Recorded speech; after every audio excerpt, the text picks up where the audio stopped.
everybody. Welcome back to Brine in the Charnel house. These are my bitches. Say hi, bitches. Hi, bitches. Hi, bitches. No. And why don't you all introduce who you are, what you're playing, who you think you are, what you think you're playing, you know, the good stuff. Go, Aubrey, and then you just popcorn it. All right. Hi, I'm Aubrey. I feel like you should know me by now. I am going to be playing Shrike, who uses she, her pronouns, and is a human Duskwalker champion of iniquity. And I will popcorn to the next person I see on my screen, Sparlock. Hello, I am Sparlock. I use he, him pronouns, and I am playing TicTac, the Keeper Jotunborn, presumably some sort of ranger, and who uses he, him pronouns as well. And we will go off to Alyssa, apparently. Hello. I'm Alyssa. My pronouns are they, them. And I am playing Cora, who uses any pronouns. And Cora is a beautiful, clean sprite and a witch. And I will pass it to Farris. Hello, I am Farris. I use she, her pronouns, and I'm playing Compy, who is allegedly Dragonette Magus, and probably, maybe, uses he, him pronouns. Who can say? Dusty, have you gone? I have not. Hi, I'm Dusty. I'm here. I use they, them pronouns. I'm playing Joe. Gunslinger. Maybe spell shot. They are here. They have an arm. Well, they have two, but they have an arm in their back. Mandii. Hi, everybody. I'm Mandii, or the Mandii. My pronouns are they, any, and I am playing Curio, the cat folk, presumably oracle. Pronouns they, them for Curio. That's it, right? Nobody else? Everybody else went, right? We saved the guests for last. Kind of nice. Alrighty. What happened last time? Hello, we welcome. Wait, what am I doing? The sorry. recap. Yeah, the recap. I don't know why I tried to do the intro again. Last time we had an interesting time where we discovered we exist, and vaguely discovered more or less parts of who we might be, where we all woke up in a gross, sticky, dark cave. Some of us found it dark. Some of us found it less dark, depending on your degree of dark vision. Most everyone had low light vision. And it was sticky, and it was covered in pudding, or arguably perhaps meat, depending on whom you asked, because it tasted different to everyone, which was, you know, normal things that you like to have your walls tasting like.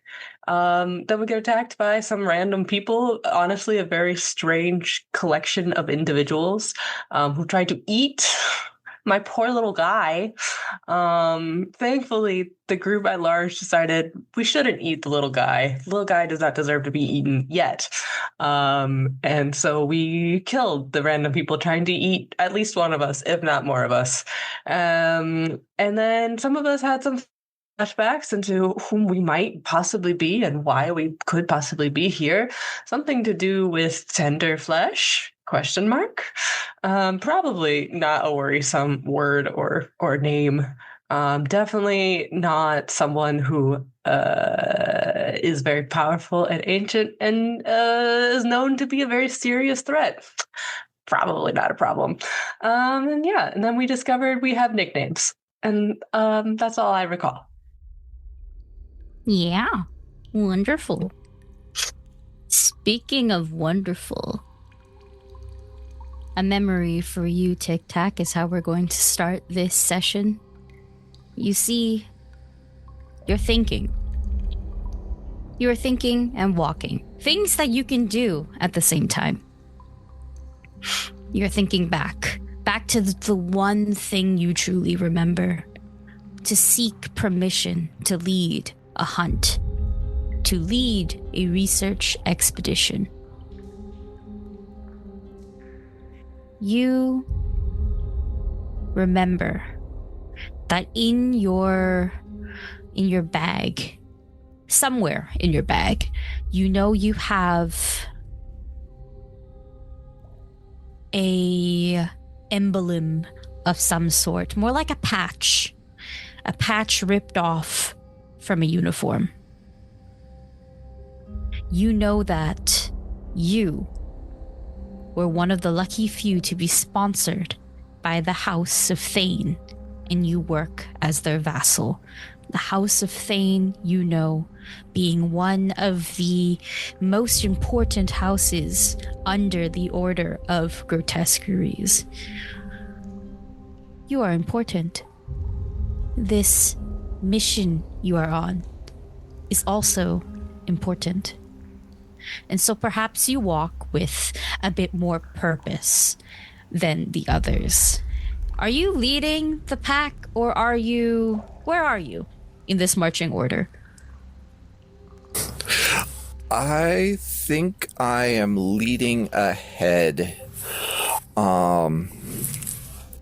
Especially as I'm feeling this confidence. Specifically, like not too far ahead, but I'm lumbering like, I don't know, maybe 15, 20 feet ahead of everyone. Like I feel like I know where we're going, more than the other people. And I'm pretty fast on my feet, so they don't have much to say about that. And in your bag, you can kind of feel the outline of that very thick, very important book. And you know that it is also important to your mission right now. It holds information. You hold information, perhaps the most information out of anyone here. When you look at your companions, perhaps, how do you feel? What do they look like to you? Not like their ancestries and stuff. I mean, like, if you were to vibe check the group now that you feel a certain way about yourselves, how do you feel? I think my first instinct is to feel superior. And I don't know how I feel about that first instinct. That's all right. You don't know where you are. You barely know who you are. Second guessing yourself is maybe natural. Who knows?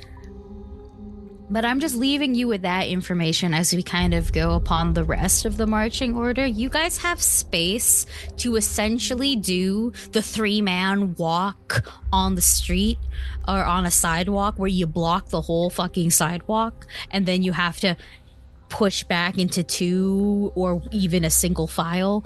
But like in this case, nobody's coming at you, so you could walk rather than single file or anything like that. You can kind of walk as a little gaggle, if you will. How, besides TicTac, because we kind of gathered how you're feeling, how's everybody else feeling? You've been walking for a bit in the dark, or the poorly lit dark. Well, we have the Wayfinder with light on it. You do? So we have a little bit of light at least. Mm-hmm.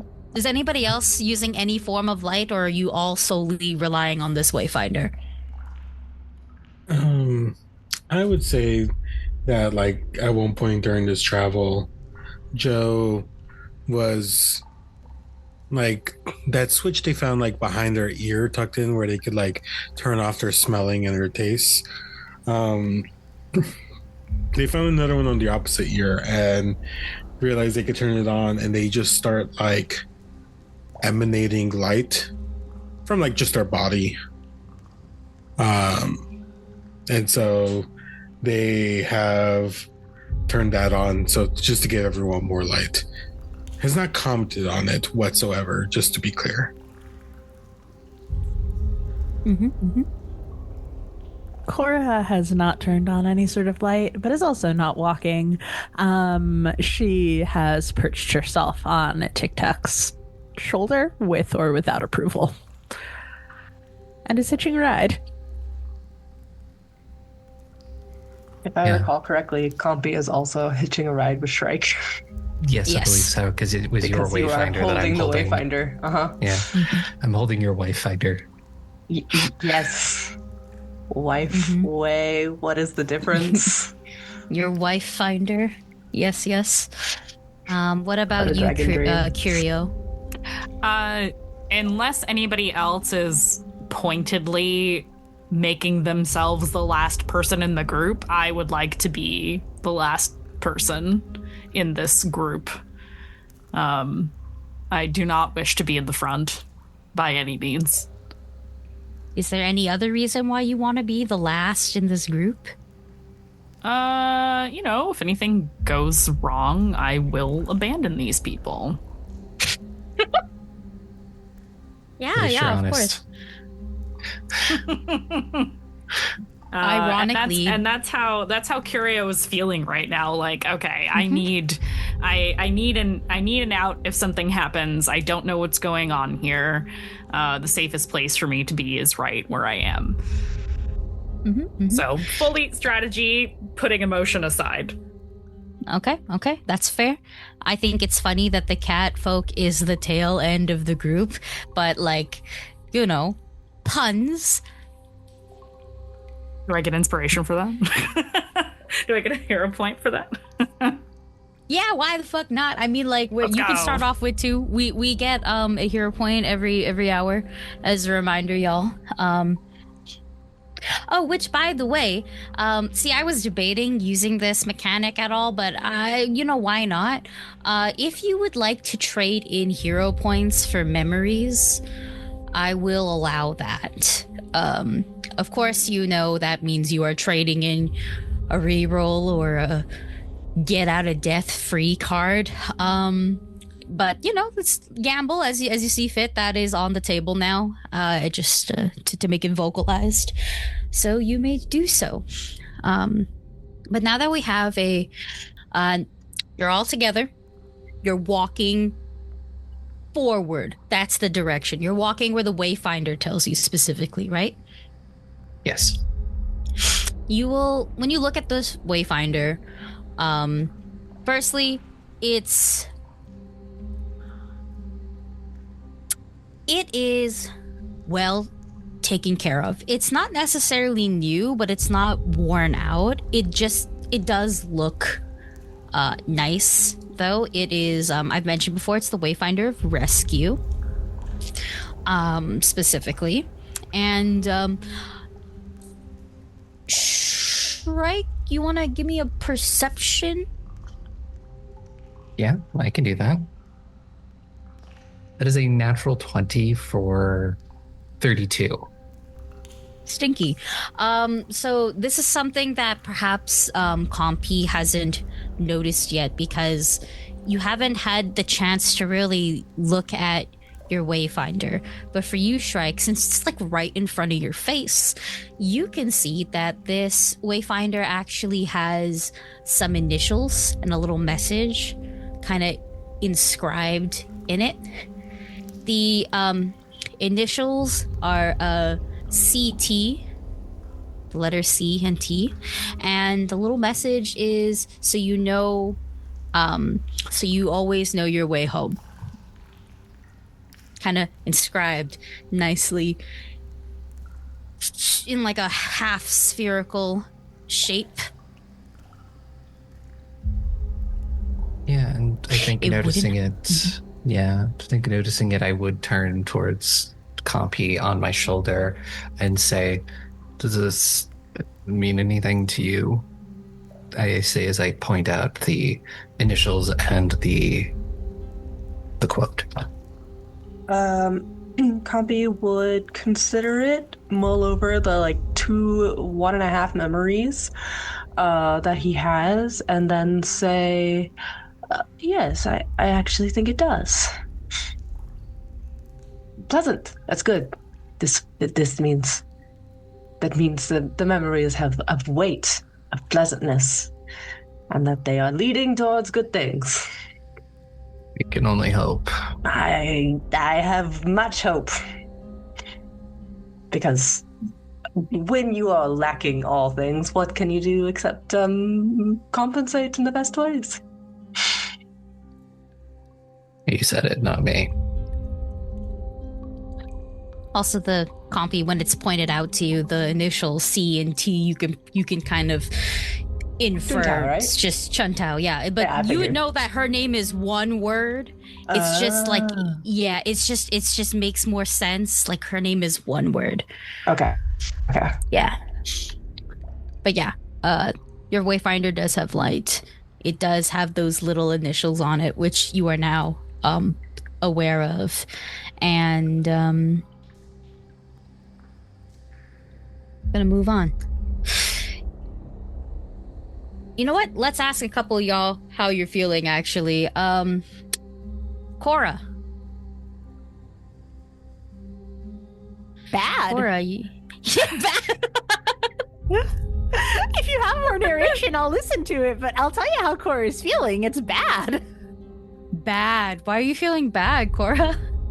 Because we're in a gross cave, and I'm sitting on a shoulder that I realize does have sticky slop on it. So I had to re-clean myself and clean that portion of TicTac's body. And I don't want to be down here, and I don't know anything except for a very distressing memory and some guilt that I think is probably being misconstrued. Maybe. Do you want to... you got that offer to trade in a hero point for a memory. Can I trade in someone else's hero point? You're God. It doesn't matter whose hero points it is, right? I am God, but you could also find a way to take someone's hero point. That much I'll let you know that y'all could do. Remember, you can manifest things here. So It's called murder. If you kill them, you get their hero points. Yeah, it's the same thing. I'll trade in my own hero point. Your own hero point? All right. For a memory. For a memory, you want to roll a d12 then? Yes. As you're sitting on TicTac's now clean shoulder, specifically the left shoulder, not necessarily because that's important. It's more like because you cleaned that shoulder, so I just want TicTac to know only your left shoulder is clean. You have a lot of time to think. Because unless you're making conversation, this is a very silent and eerie walk. Walk. And so, with your moments to yourself and nothing but yourself, perhaps someone or something gives you a moment to think. And you remember that you were once a follower of a god. Not a god, actually. More so a demigod. And you understand the difference between a god and a demigod, despite them all being under the same pantheon. A god is true. A god doesn't die. A god does not need worshippers to exist. But a demigod does. A demigod needs worshippers. A demigod needs to be believed in for their extraordinary powers. And you so believed in the one and only the Maverick, the demigod of the wilds and freedom and running around and not really giving a shit. The Prince of all things wild is their name. And you still somewhere identify with that feeling of freedom, with that yearning of it. And inside this cave, these walls seem to close in on you, despite being the size of a thumb on a good day. You have so much space and you have nothing at all. And now he seems so very far away. Memory. And to be clear, when I'm following a god of the wilds, of all things wild, that is more the hedonistic thrills side of wild and less the being out in nature side. So the fun part about these gods is that they decide to be a little vague with things because, you know, these gods, the best way to put it, like to go both ways. So yeah, probably free hedonistic vibes, but like also maybe like, wow, the forest? What if I frolicked? I mean, like a glamping situation though. Yeah, maybe. I mean, like, you know, orgy in the woods, orgy at home. Like, yeah, everything's the same. It's potato, tomato, you know? If you drink on the road, if you drink in a bar, you're still drinking. It all makes sense. It all makes sense. This guy, also, this god has top surgery scars. I just feel like they need to say that. Nice and chill. They have very... nice and chill and like no shirts. That's the other one. No shirts. This is one of the gods where I was like, abandon all shirts. Yeah, I think that Cora thinks back to Compy eating all of the goo and is just like, maybe this god is wrong and there is a difference between eating at home and eating in a cave. You know, maybe.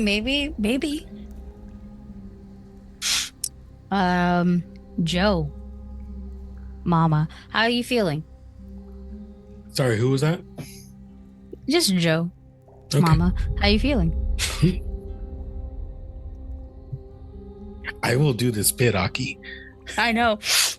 But how are you feeling? Does not feeling. I feel like I Dusty feel like Joe is more focused and just trying to connect dots. They are building out a map in their head and all the points are unknown.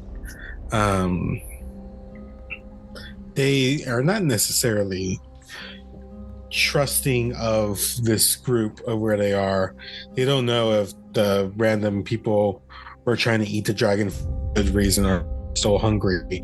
I don't know why they wouldn't try to eat the giant if they were hungry. That's a much bigger target, more things to eat than the tiny little guy.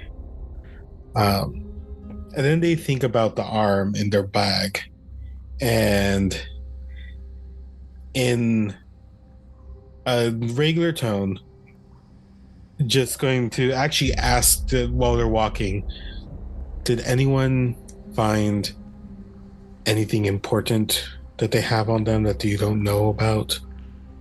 Body parts, information about stuff, anything like that? What do you consider a body part? Like an arm, a severed arm. Definitely not an arm, no. Frankly, No. I don't know how I'd carry one.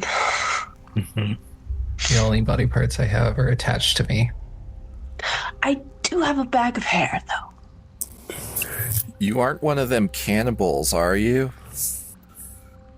Me? Like, you didn't just bring a snack with you?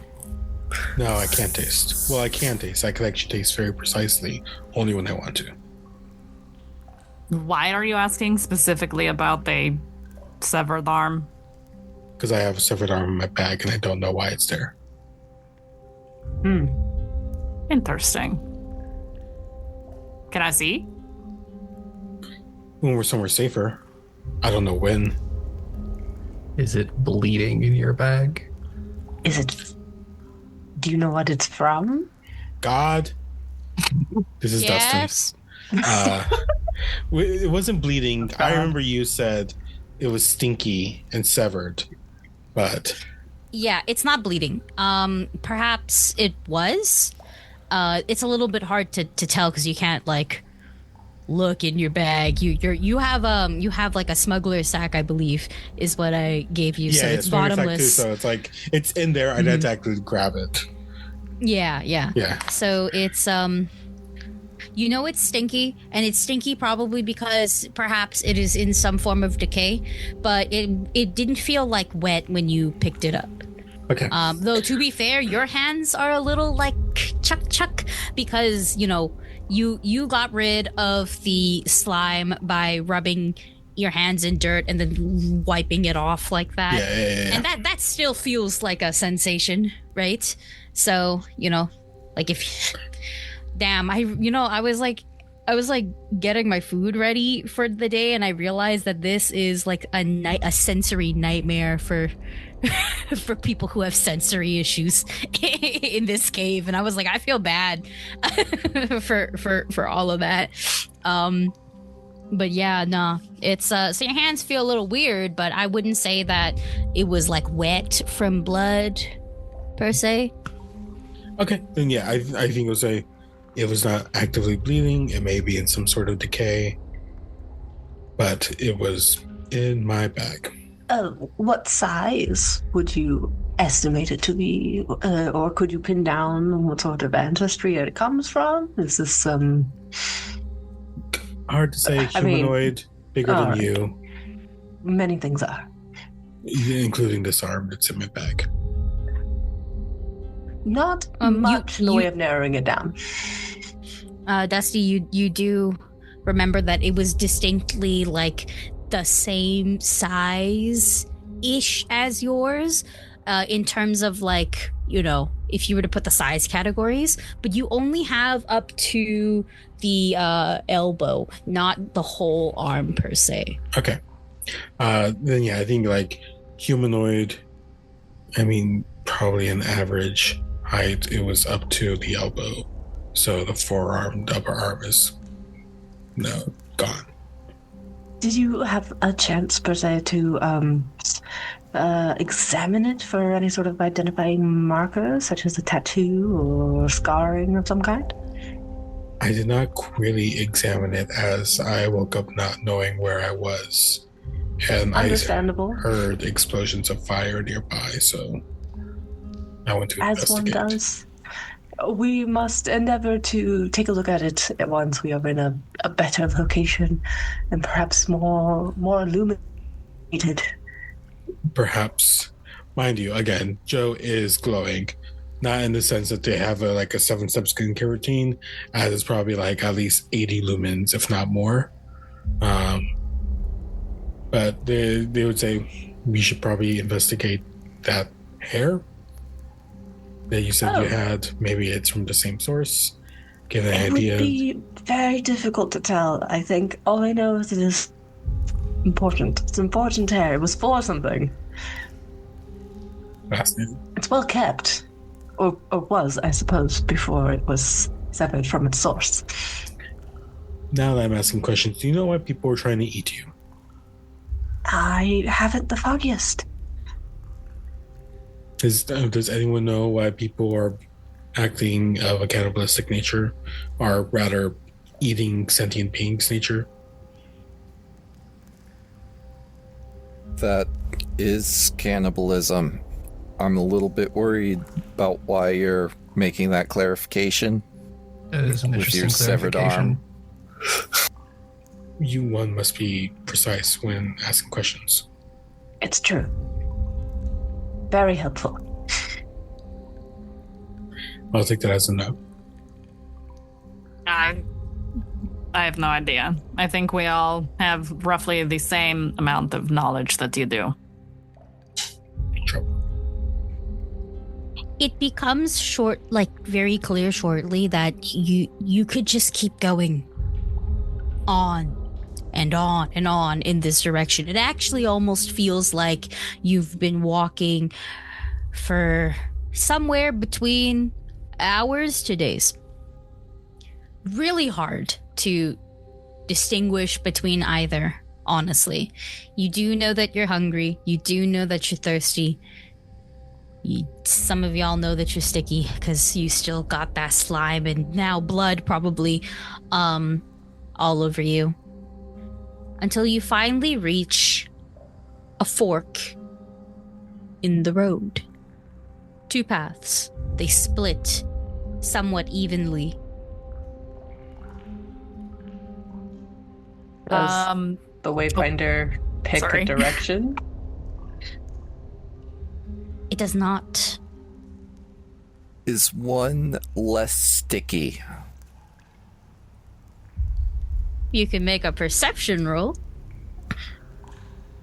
I was also going to ask can I see if there's any footprints or any signs that people either go one way or the other? That's also a perception roll, I believe. Yeah. That is a 36 on a stickiness check. My dice have made choices tonight, and that is a natural 1 for a 13. Oh my god, Shrike. It is so hard to tell. Because as you've been walking and looking at this cave, this cave is so contradictory to describe. It feels naturally unnatural. It feels curiously uncurious. Like, by all means, this is a cave with rocks. But also, no, it's not. Sometimes you think you hear wind, but you can't tell if that's breathing. And sometimes you feel like something is watching you, but also you're traveling in a group with about 5 other individuals. So technically, you're all watching you. It's very difficult to say where, if any, has traveled down either paths, and it doesn't help that this Wayfinder seems to have stopped working. It still emits light. It's just the indicator is choosing to no longer indicate, which is weird. For my stickiness vibe check, the left cave, way more sticky. You can tell this by smell. Just a bit more like wafting. But something vaguely smells like water. And you're sure of it because you smell something different when you smell the slime. Like on a 36, I'll say that your nose is ridiculously trained, you know? Oh yeah, absolutely. So there's more of the slime to the... You said left, right? Left. There's more of the slime to the left, but I also sense water that way. It might be... Ooh. Question. Just because I know we have adventurer's gear. Are our water bottles filled? So not all of you have the adventurer's gear, only a specific, I think 2 of you do. But you haven't checked. As I think about it, as I sense that water, and you know, it's been a while, I'll open up my water skin. How are you checking this? Are you taking a sip? Are you dumping it out? How are you doing this? I'm going to take a sip because I'm going to assume that, like, it's a water skin. Why would I be carrying around, like, a water skin of poison or a water skin of slime? I don't know what I am, but I trust myself at least that much. So tell me, what's your favorite thing to drink? In this type of setting, I'm going to go with mead. You taste mead. With the consistency of mead, the texture of mead, it even goes down the same way mead does. Burns a little bit, but not really. It's mead. I'm a little bit suspicious about that because I remember the meat that I am covered in. And I will look up, or I guess sideways, at the what's the on my shoulder? What is the descriptor I am looking for? Sprite. Sprite? Yes, Sprite. Oh yeah, because we're a horse. For some reason, I thought I had a dragon newt on my shoulder, but yeah, a Sprite would make more sense because we're a little bit horse-like. Yeah. I will look up at the Cora, and I will say, "Does this taste like mead to you?" That sounds like a line that's going to get me into trouble. I apparently love mead, but I find it suspicious that I have a water skin full of it, especially after our confusion with the meat and the other thing that the slime tasted like. A water skin sized for your mouth, I don't think Cora is going to be able to drink out of. I think that is more a swimming pool for Cora. That's a shower. Well, get swimming, chop chop. I was gonna say, I think a large sized water skin could in fact be a lethal amount of liquid for someone Cora's size. Okay, Cora will extend a hand next to you. And I would like to use telekinetic hand to pick up a little bit of liquid from inside this water skin and bring it over to me. Yep, you should be able to do that. Yeah, I can do an object with bulk of 1 or less. What is this? You say it's telekinetic hand, right? Yeah. Does it have an appearance of sort, this magic that you have conjured? I think it looks like the same sort of bright turquoise as a lot of Cora themselves, and as a lot of their magic sort of veined through with like a sort of fiery orange. And it is approximately the same shape and size as his own hand. You do this. You bring it towards you. What are you doing with this now? I would like to look at it first. Does it look like mead or slime? Oh, it's really hard to tell in the dark. I will gently float my hand over to... Who's the closest? Shrike? Probably. Oh, although actually we know what Compy thinks it would taste like. So I will float the hand over to Compy and shout, "Does this taste like mead to you?"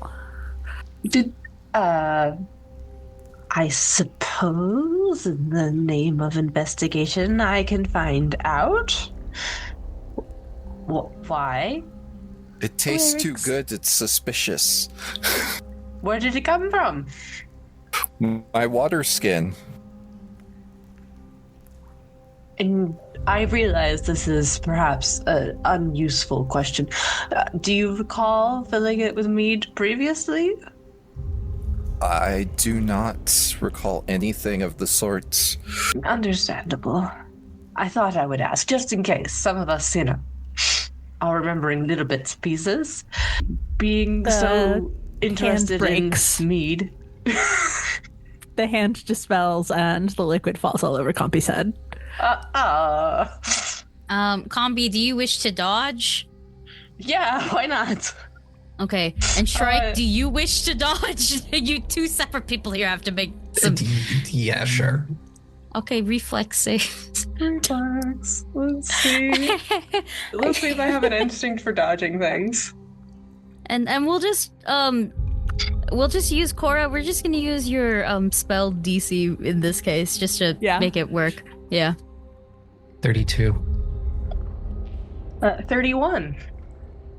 You both dodge. Okay.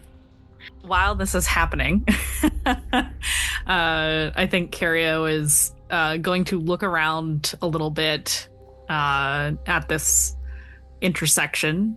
I would like to see if I can magically orient myself in some manner to see if I can determine what route might be the most appropriate. So there is a cantrip called Know Direction. Do you have that? I have Know the Way. Know the Way? Okay. Yes. You could cast that if you wish in this case, or you're liminal cat folk. That is another way to try and rip between, raw magic versus whatever. There's also a few other ways you can do it, but is there any way in particular you would like to magically vibe check? I think I just kind of, as far as methodology, I think I close my eyes and allow everything that's happening around me to fade away so that my third eye opens and I have the ability to determine what general direction is appropriate, what way shows itself to me. That sounds like you're casting the cantrip then. Yeah. Yeah, since you have no memories, I would say that the heightened effect doesn't really apply in this case. But what I will give you, obviously, what you're able to ascertain with this spell, and that is you understand that you as a group are already moving north. Okay. The Wayfinder was taking you that way. Mm-hmm. And now because of the forked path, you understand one the left side is northwest and the other side is northeast, essentially, roughly, is your two directions. But you do understand you were all going north. Okay. And with the spell, you would know how to get back to your previous location. By the way, if you were to turn around, you can see the path of your little cat feetsies leading you back that way if you wished. Okay. I also have the ability to detect magic at will. I'd like to do that. But yeah, detect magic, you said, right? Yes, I'm focusing not on the people around me because I've already done that.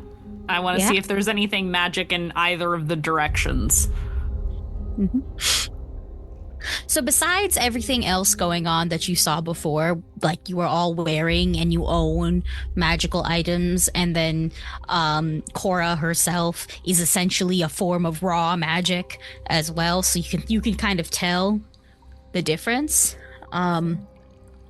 You look between both caves, and you really just... it's so weird. There is it's like the cave itself is bouncing off with magic per se, but the whole thing doesn't necessarily light up. It's more like something with magic has roamed this place, and this place has decided to keep a part of it in a sense. It's a bit weird. You can't really tell more than that, but you do understand wherever you're being held, wherever you are right now, it is fucking weird. Yeah, it hangs on to things. So I'm sensing residual magic, which... Do I instinctively know that that is not typically how magic is determined by this cantrip? Yes. It's okay. It's residual and it's powerful, in a sense. So that's something to linger on. But okay, I think I'll speak up.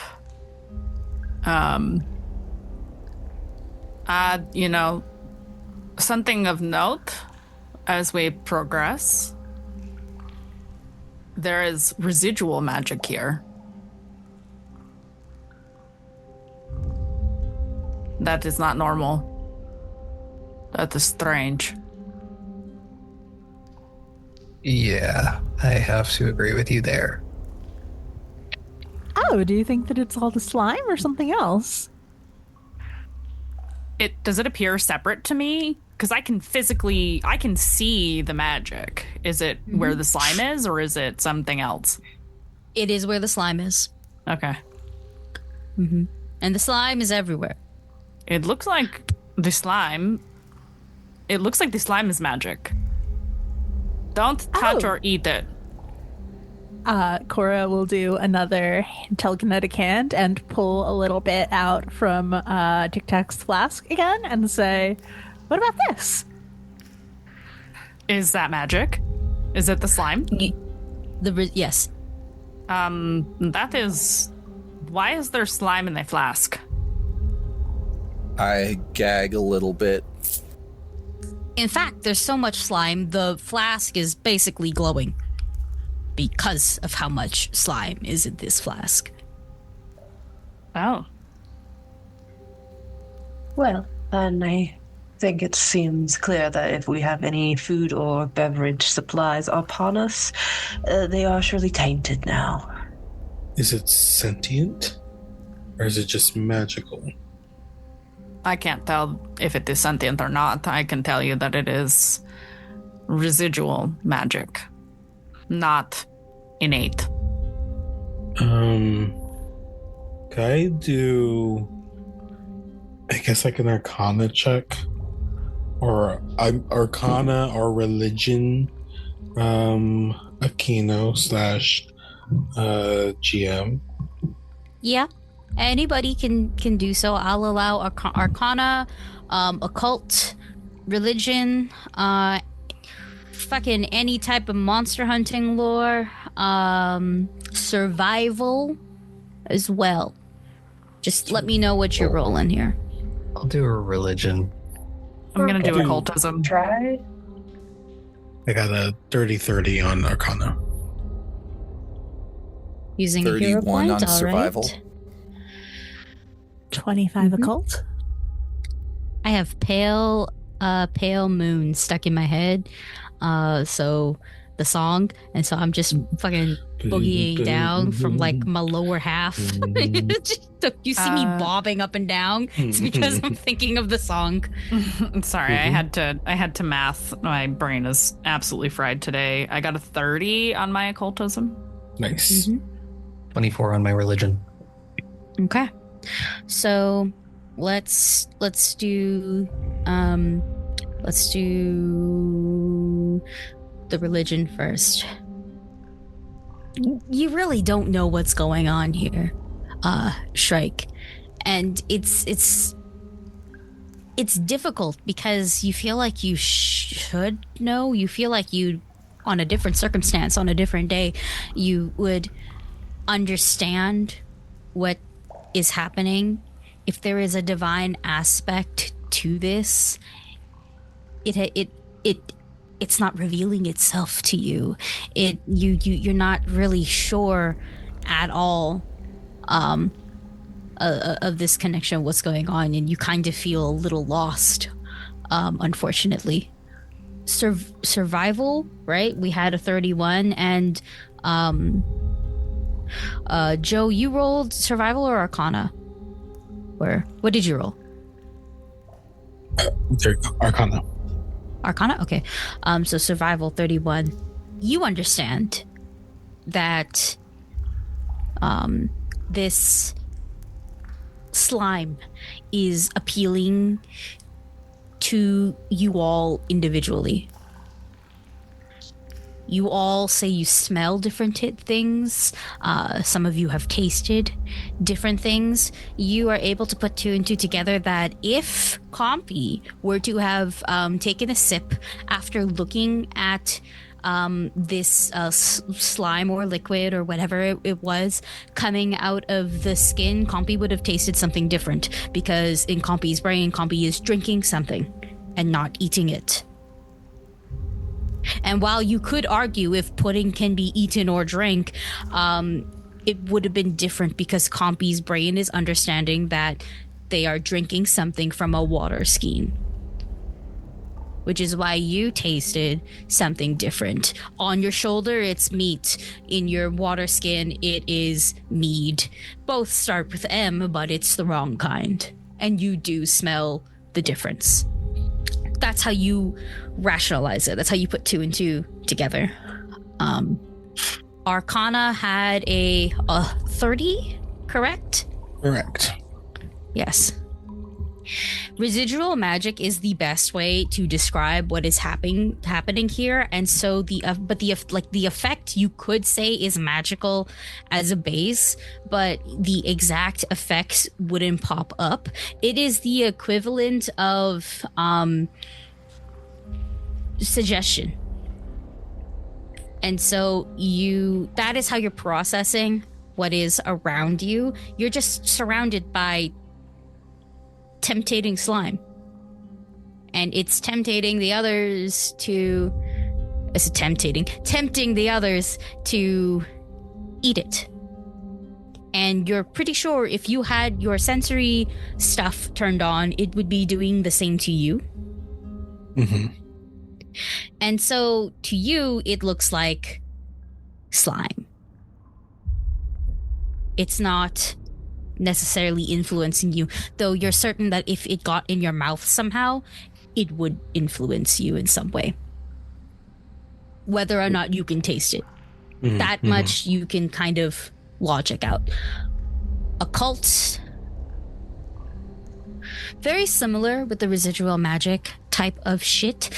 However, with a 25 and 30, what I will give you is, in a vague sense, if you could categorize divine beings, you would categorize them as gods and demigods. And that is your pantheon. But magic is not confined to divinity. Other things, other beings can have their own forms of magic. Nature is its own raw form of magic, and sometimes beings just pop into existence for no reason at all. Sort of similarly to Cora, though Cora is a sprite made with reason, as all sprites are. But they are also just like a form of raw magic and some form of creativity, and like a god or a demigod on a weird day decided, I guess I need this one.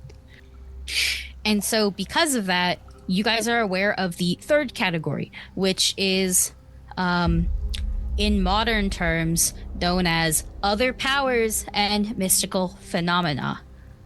And so something like this, which you're pretty sure a god would not do, could fall under that category. And with a 30 specifically, I think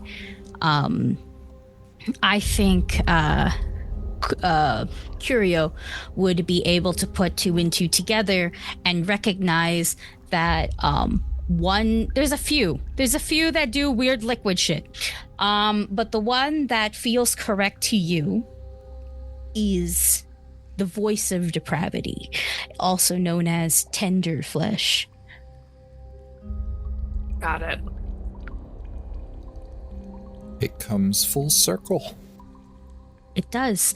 And so now you are all stuck with a choice, left or right. One way is northeast, the other is northwest. The Pick way one. to the left is stickier but has water. And Do you really think trust we the should water. drink any water that's here?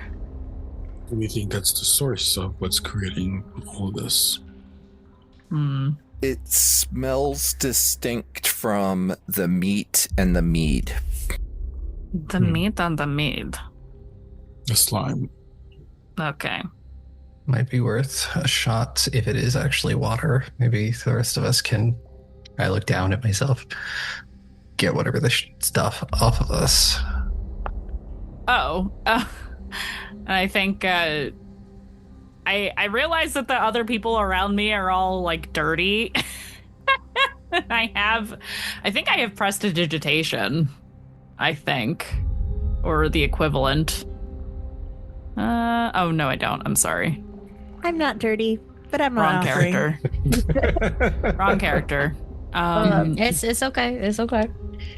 There seem to be several of us who can have the ability to conjure magic. Do any of us have a spell in our repertoire that would create water?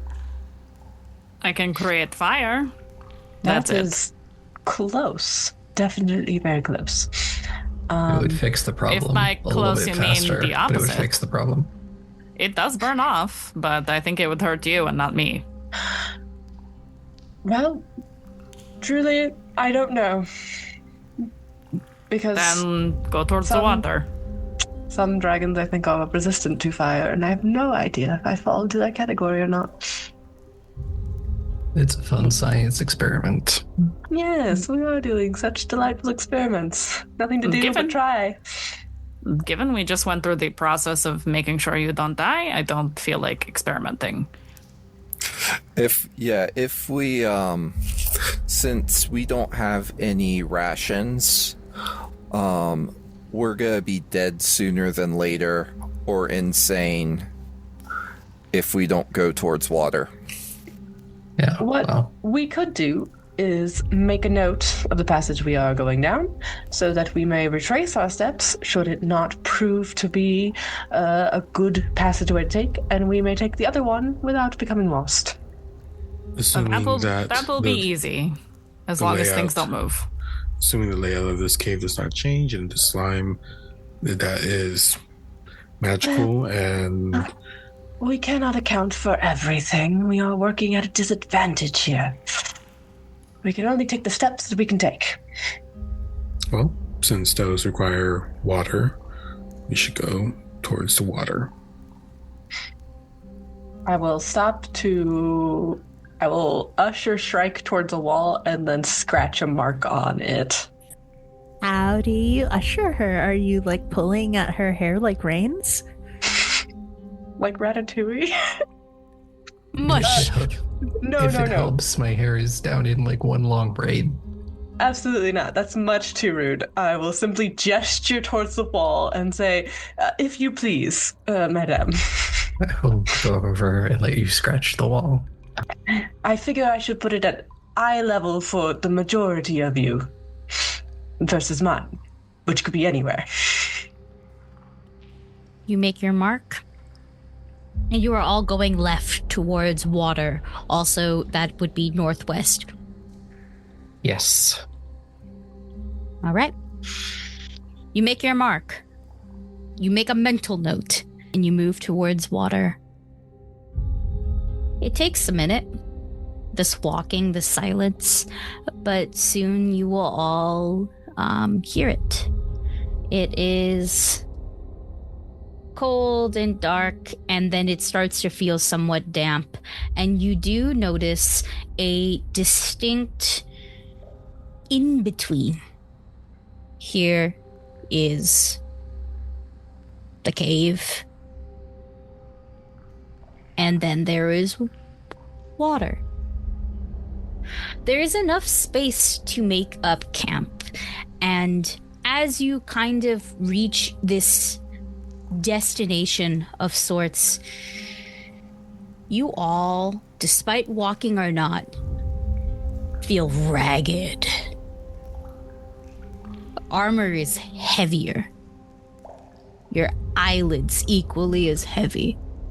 You have time to make camp. Whatever camp that is. Would you like to stop and rest? I think it's possibly a good idea to get whatever rest we can. Possibly take some time to figure out where we are, what's going on, take stock of everything now that we aren't actively in danger or wading through slime. It would give time for some of us to get clean and tend to our gear. Shall we pair up for watch? It's probably not a bad idea. I'll stick with the cat, if you wouldn't mind.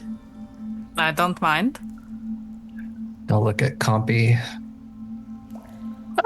We certainly seem to be well partnered. I would be honored. It's TicTac, correct?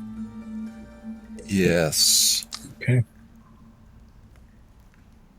Who is first watch? I could take first watch or last watch. It does not matter. But later, I could stay up later than most of you, I assume. Do you need sleep? I need to rest. You take first watch. Compy and I can take the middle watch, and Curio and Cora, you can take the last one. Sounds good to me. First watch. Oh, so go ahead. Oh, sorry. I was just going to say, I'm not much of a survivalist, but is it a bad idea to bathe in our only source of clean water? Yes. Yes. Yes. We can haul water and clean separately, but we probably should not bathe, at least until we have... Well, actually, this is a real question. Is it flowing water? Or is it like a tidal pool? You're a bit unsure. The water feels still, but it almost smells fresh. Okay, so since it's not like flowing like a river, we should probably not bathe until we're certain that we won't be needing to drink it. Do we have like mess kits or anything like? Do any of us have? So those things? some of y'all do, and some of y'all don't. It's kind of the best way to put it is that not everybody's an adventurer of any sort. You're just kind of here, and so that's why your items are like so peculiar. Do I have anything that I can put water in to boil it? Like a metal something? You have a shield, a steel shield. All right, delicious and dungeon, let's go! Yeah.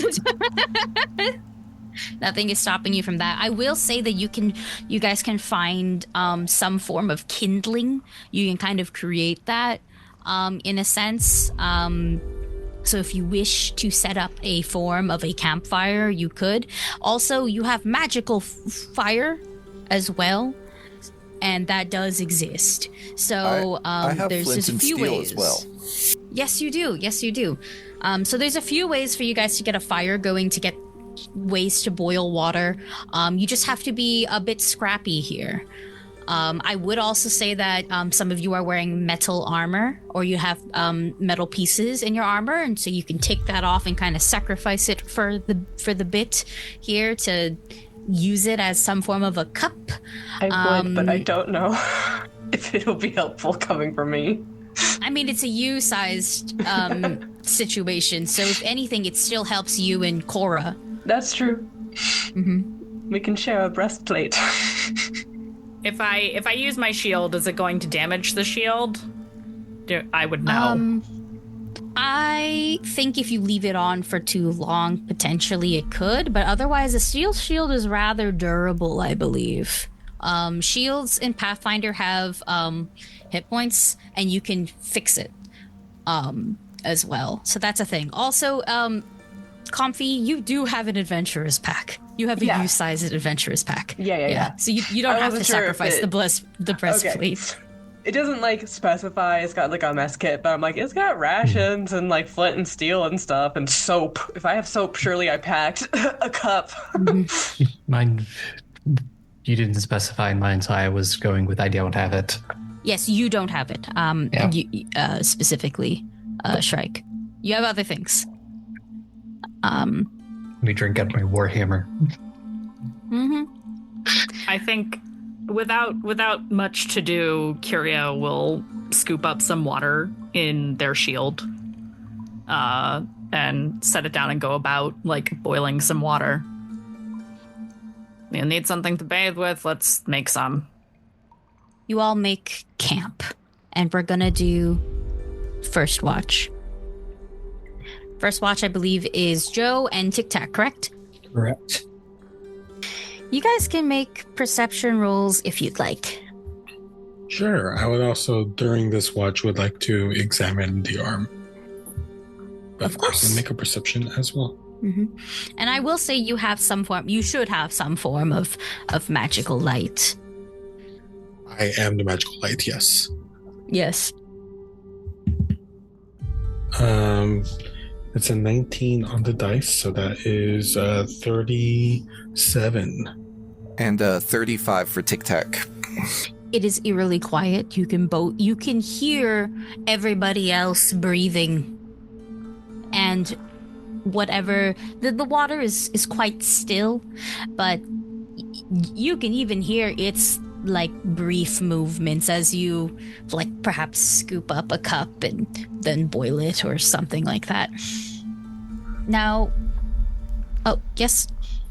I was just going to say I would like to take an opportunity to find or make a non-sticky surface and take a look at the book during the watch. I think you guys did it while you were settling for camp, because I don't think anybody wants to sleep in the stick. I would say that y'all's campsite is clean. Like, you would have taken the time, unless you specify you don't, you would have taken the time to have cleaned your surroundings, so you may find that. So are you both you're both examining, one's examining the arm, the other's examining the book, yeah? Mm-hmm. Okay. We will do the book first. And I'm going to give you this memory for free because you are reading this book. And as you're reading this book, you are regaining some what this exactly is. You see, you have a catalog of notes on monsters and monster hunting, signed by Ozias Thane. I have a little thing for him. Ozias Thane was the legendary hunter who gathered oral histories and scattered text all into one. Without him, the Order of Grotesqueries would be nothing.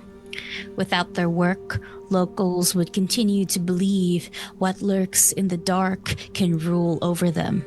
And though now he is gone, Ozias is survived by his grandchildren, Lilith and Beauregard Thane. And this text, while this text is not the exact copy, you have like a modernized version of it that they compiled into like a smaller travel-sized version, because the actual text is kind of like a living text, if that makes sense. They keep adding to it. And it keeps growing and growing because it's sort of like the equivalent of the dictionary. It's something that was created to continue to be added to continue to be studied and documented kind of throughout time. And so you have like a little travel-sized version of it. And the actual book is called The Files of Other Powers and Mystical Phenomena. That is the name of this book. You know what? I'll give you this blurb too. You kind of read, you're able to read the first page, the very, very first page of substance for this book. And it reads, Kadire is an ancient, powerful, and deeply strange world. Our gods are by no means young, but they certainly are not the oldest beings to exist. The void predates all, yet we do not worship its name. Civilizations prior to our founding countries had names for these beings. I believe I have translated what was left. And I wish to honor their memory. We would be nothing without our predecessors. We must learn from them. Other powers and mystical phenomena is made with the intention of documenting and categorizing creatures outside of the common. My greatest wish is for this to continue the documentation of mythical, to expand our knowledge and to keep the oral studies of old alive. May this living document never die. May it be shared freely, kept from none unless destroyed. And may the pursuit of knowledge always be pursued with the preservation of those around it.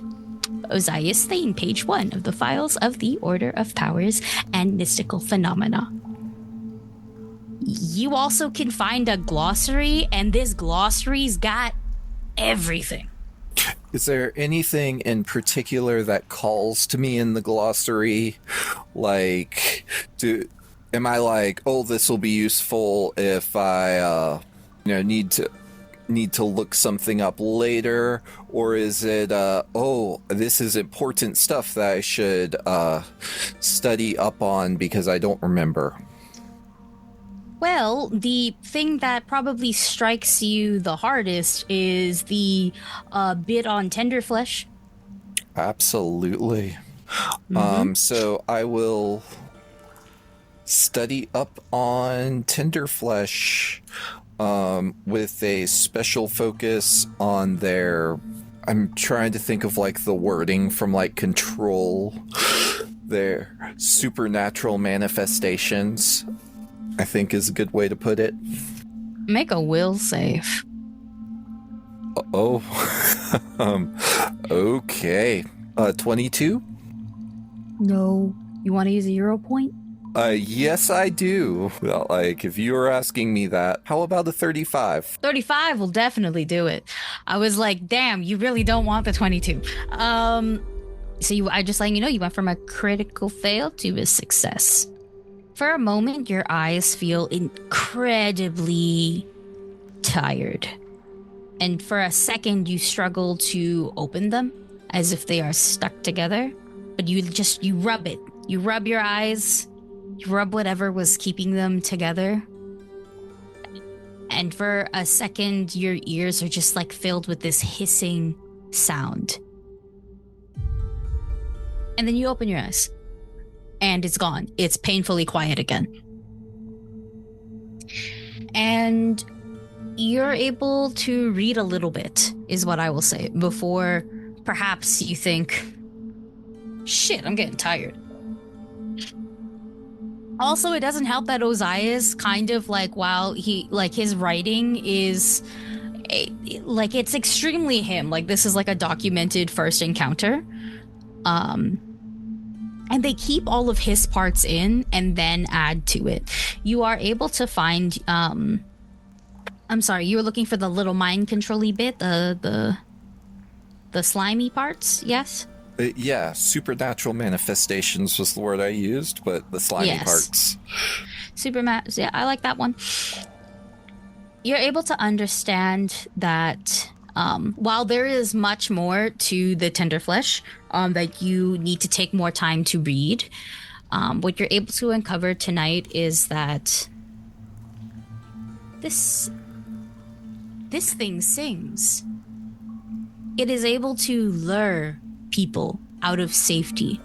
It is able to talk to you, speak directly to you, and it can only get stronger the more you listen. Hence why it is called the voice of depravity. It is sickeningly sweet, and, well, it just wants to feed you. But it does sing, is what you are understanding. That, at least that is how it is fully described, as singing, and is not really referred to anything else. It sings. That's interesting. I wonder if it's some sort of sound-based magic. I consider the possibility of earplugs. And we'll just move on from you now. Joe. Yes. I believe you're examining this arm, yes? Correct. I have taken the arm out of the bag. So let's make so I don't need you to roll for this part, as you are fully lit. You can look at this arm. It's glowing. I mean, you're glowing, but it's reflecting the light a little bit.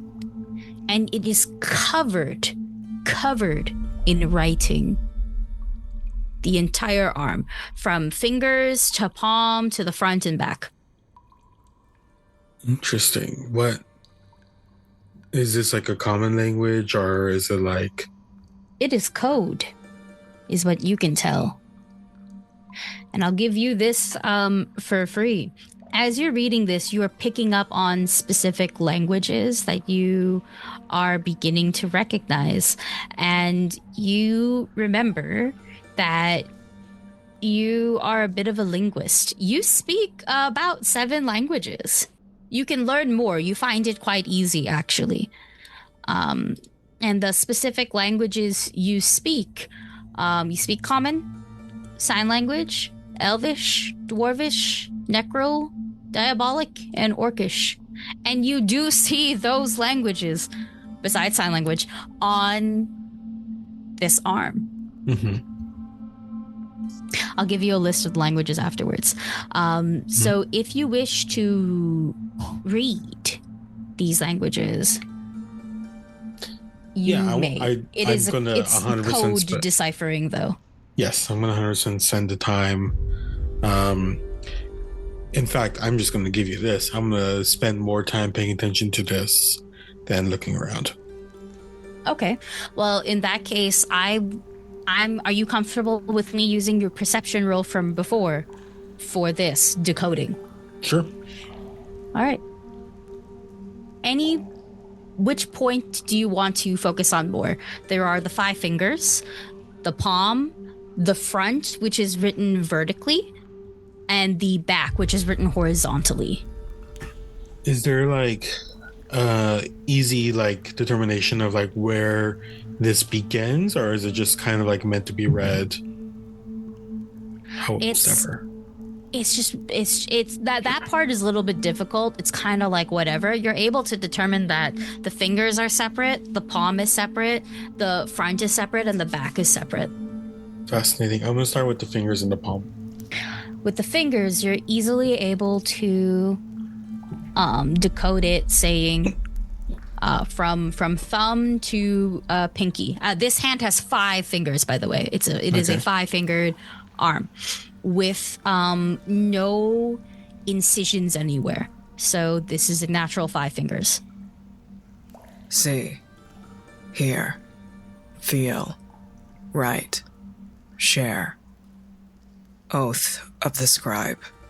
You could make a recall knowledge check on this to see if you've recognized it anywhere. Yeah, like for what kind of like arcana, society? I have poetry lore. Oh, I'll give you poetry lore if you want. Yes, please. Society or poetry load, lore, whichever is higher. Yeah, that is going to be...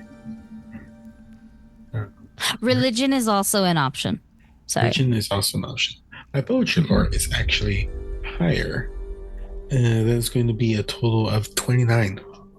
Yeah, I'll do it. You say this out loud, maybe to yourself, to think, to just rumble through it, and you recognize that this is the oath of the scribe, the god. And this is something that their followers tattoo on their hands. It is the solemn oath to essentially document your experience and share it, which is like majority of what the scribe is about. Okay.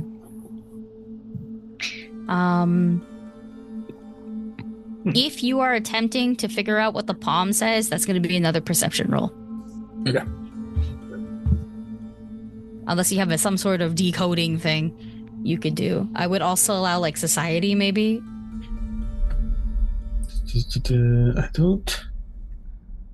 I don't think, like, even with the background, though, as I'm doing this, I do have read psychometric resonance.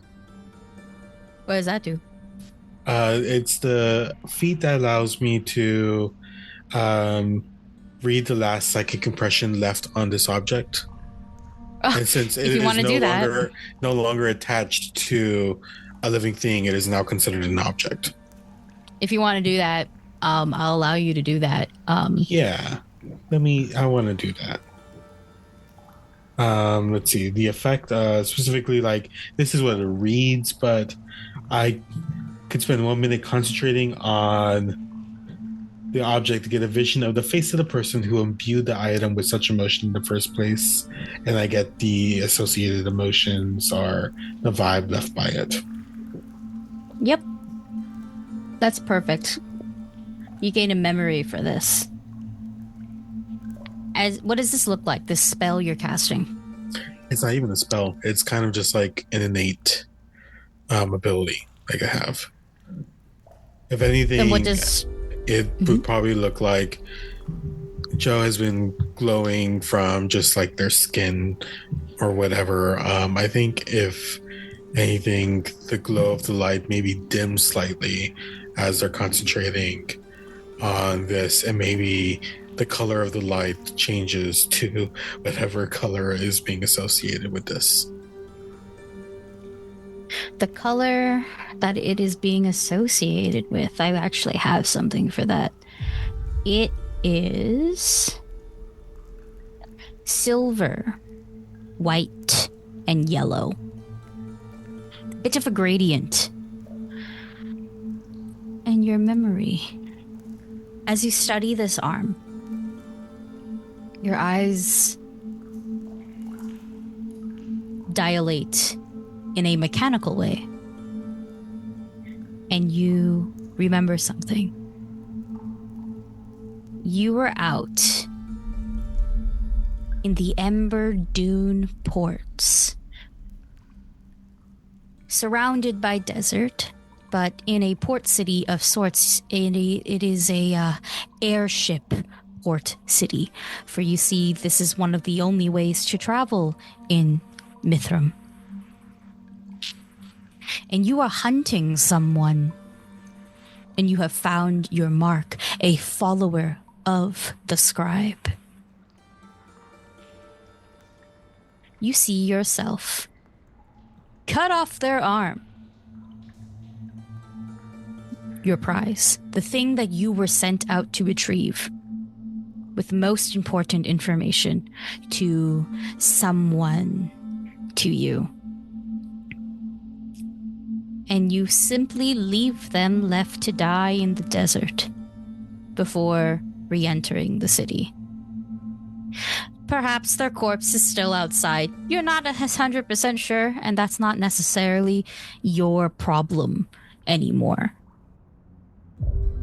How does that make you feel? As they come to from this memory, they specifically focus now on making sure the light is back to whatever color, to just like the bright light it was normally. And They are going to take a moment now to. I think they're going to put the arm away, back into the bag. Good call. Who is second watch? I believe that's That would Shrike, be- correct? Yep. And Before we Compy. switch watches, there's something I would like to do. What is that? Hey Joe, you said you could turn off your sense of taste, right? Correct.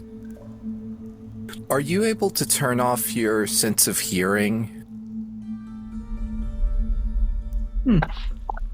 Kino? You can turn off all your senses. Though, depending what you turn off, it kind of like you feel like it is counterintuitive in some senses. Like it's almost like if you were to go turn off, you can turn off your ability to perceive vision, for example. If you were to go to turn it off, you get a warning. Interesting. Okay. Yeah, in your head. You don't see a warning. It's like in your head, like a whole diagnostic runs. But you could do it. I think Joe takes a moment to process, and yes, I could. It's not normally. Not normally. I read something about how the tender flesh sings. And I want you to do me a favor. Just during the next watch, before you go to bed, turn off your hearing for a while and see if it affects the way you perceive things. I'll take note of this. And then I will go off to bed. Yep. And diligently, Shrike, you wake up. Your body is clockwork in this case. And Shrike will wake up Compy, and we will end here and begin next episode with Second Watch. It's good. So Farris, take us out.